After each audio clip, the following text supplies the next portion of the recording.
Pernah nggak sih kalian ngerasa kalau dunia di media sosial itu kayak kotak-kotak kecil? Pas kita buka TikTok, itu ada konten tentang sifat suku A. Kisah dikit ada cara ngadepin orang negara B. Semuanya itu kelihatan informatif, dibungkus dengan komedi, dan sering banget dapat likes ribuan atau mungkin jutaan. Jangan-jangan kita sebenarnya lagi terjebak dalam apa yang disebut sebagai single story. Halo, saya Akmal Muhammad, mahasiswa komunikasi dan penyiaran Islam. Di video kali ini, saya ingin mengajak ngobrol kalian lebih dalam tentang gimana stereotip dan prasangka budaya itu diproduksi secara massal di ruang digital kita dan kenapa hal ini jauh lebih berbahaya dari sekedar bercandaan.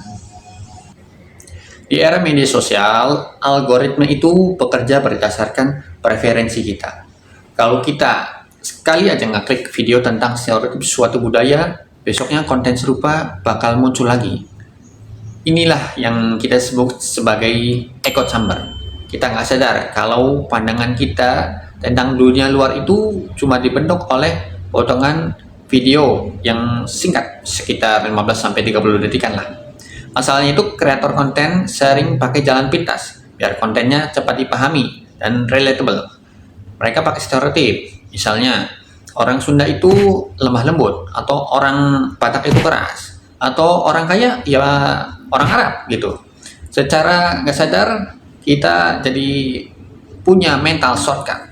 Kita jadi malas buat kenal orang secara personal karena kita ngerasanya sudah paham mereka lewat kategori-kategori tadi.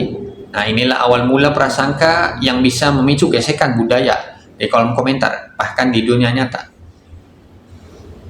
Oke, sekarang kita masuk ke sisi akademisnya. Ada tokoh, namanya itu Walter Lippmann, yang memperkenalkan konsep stereotip sebagai picture in our heads. Lippmann bilang, di dunia ini terlalu luas dan kompleks buat kita pahami sepenuhnya secara langsung.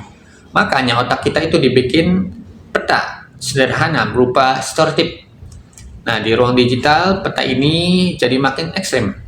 Kita nggak lagi ngelihat manusia, tapi kita ngelihat labelnya.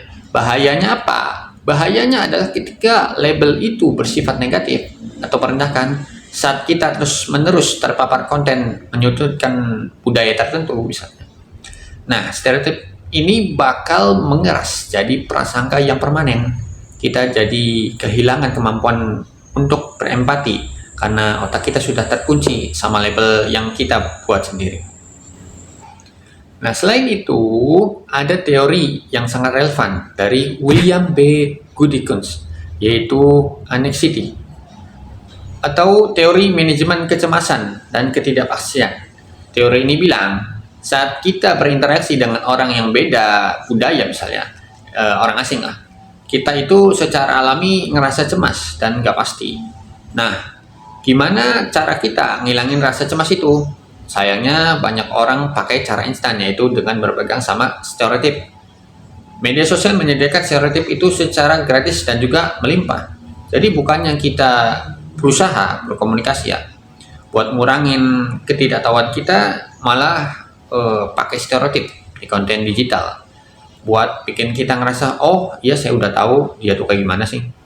Nah, padahal itu cuma rasa tahu yang semu. Akibatnya komunikasi antar budaya yang kita ini aslinya ya nggak pernah jadi berkualitas karena kita berkomunikasi sama bayangan kita sendiri, bukan sama orang yang aslinya begitu.